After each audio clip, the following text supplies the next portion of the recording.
They dragged my suitcase to the door and called me a useless freeloader, but when I finally cut off the joint account I'd been secretly paying alone for years, their world collapsed faster than they ever expected. It was a strange feeling driving away, not anger, not sadness, just a heavy quiet like I had finally stopped pretending. I checked into a short-term rental downtown, a small one-bedroom with a skyline view that looked brighter than anything I had seen in months. The irony was almost funny. My name was still on the deed of the house I'd just been thrown out of. The mortgage, utilities, groceries, every bill was still set to auto-pay from the joint account I had created years ago for family expenses, an account funded only by me while they took credit for stability I provided. 3 weeks passed. Not a single message from either of them. No, did you make it safely? No, are you okay? Not even a passive-aggressive guilt trip. Just silence, which somehow hurt more than yelling would have. I filled the days with work, coding, consulting, investor calls from my living room, quietly building the startup they had always dismissed as a hobby. Then, one early morning at 6:42 a.m., my phone lit up. It was my father. The message read, "Why can't we access the joint account?" I didn't even blink. I typed back, "Ask the freeloader." 10 minutes later, my aunt started calling. Then my cousin. Then my mother. 17 missed calls, followed by a group chat message claiming I was tearing the family apart. Tearing the family apart. Because I protected my own money. Because I refused to continue being an ATM masquerading as a daughter. It was almost laughable. 3 hours later, someone pounded on my apartment door. 3 sharp, angry knocks that made my stomach drop. I checked the peephole. It was my aunt, and beside her, my mother, looking frustrated and impatient. I didn't open the door. I simply watched as my phone buzzed again with their accusations. "You cut us off. How could you do this? We raised you. We sacrificed everything."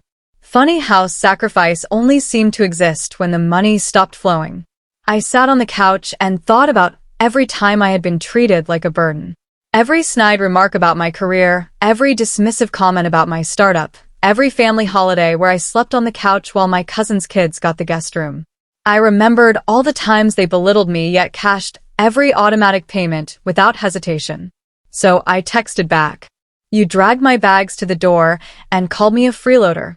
I'm just following your advice, not relying on you." My aunt stopped knocking immediately. Later that evening, I checked the account activity and finished what I had started. I removed their access, redirected the remaining funds into a private trust, and secured every financial path they used to drain me behind the scenes. The next day, I attended my cousin Jenna's baby shower, someone who had never treated me as a wallet.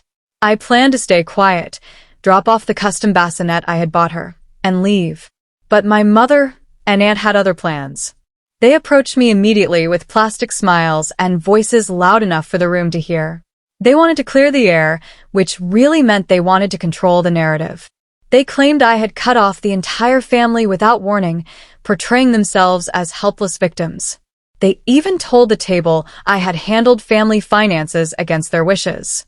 That was the moment something in me snapped into place. Not anger, not rage, just clarity. I raised my voice just enough for the room to hear. "You're right. I did handle the bills. Because for 4 years, I paid the mortgage, utilities, insurance, and groceries. All through a joint account only I funded. The same account you treated as your money until you couldn't access it." A silence fell over the table. Then I pulled out my phone and said, "If you want to shame me publicly, let's be fully public. Here are the last 5 months of transactions. Every payment, every receipt, every time I covered your life while you called me a burden." My mother's smile cracked like thin ice. Jenna, bless her, stepped in and pulled me outside. She whispered, "They've never deserved you," and for the first time in years, I felt seen. But my family didn't stop. My group chat blew up that night. Half the messages asking if what I said was true, the other half from my mother accusing me of humiliating her. I didn't reply. Instead, I posted a blurred screenshot of the account ledger on my private social page with one caption. "When you stop being their wallet, suddenly you're the villain." Days passed. Then silence again. Until the calls started. This time from my father. And what he left in his voicemail made my blood run cold. His voice was flat, strained, like he was choosing his words carefully enough to appear calm while trying to hide the panic beneath it. He said my mother was upset, that my aunt shouldn't have confronted me at the baby shower, but then he slipped in the line that revealed everything. Do you know what those screenshots make us look like? Not we're sorry. Not you didn't deserve that. Not we want to make things right. Just you're making us look bad. That was the moment I realized they weren't hurt by what they did. They were hurt that other people found out. Then he added, maybe you could unlock the account again. Not all the way. Just enough to help with the mortgage and your mom's prescriptions. That's what good daughters do, Ava. They help their family. I didn't respond. They didn't know I had already frozen everything.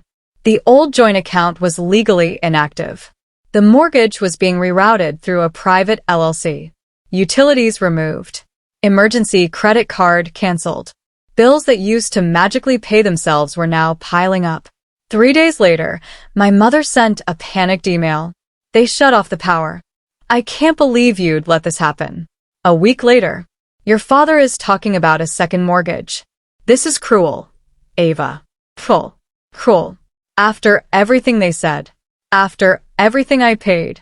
After every moment I spent shrinking myself to stay connected to a family that only saw me as income with legs. I forwarded every message to my lawyer. By the end of the week, formal notices were drafted. They had 30 days to vacate the house they once threw me out of, unless they wanted to sign a lease with me. The trust no longer supported them. The safety net was gone. And then came the social consequences. Holiday photos appeared online with captions like, just family, photos I once would have been in. Birthdays passed without invitations. Dinners happened without me. At first it stung, but then something shifted. I realized peace was quiet. I woke up earlier, worked more softly, ate slowly, looked out at the skyline at night, and wondered why I had ever worked so hard to be wanted by people who only wanted what I provided. 1 year after the day they kicked me out, I received another voicemail. This time from my mother.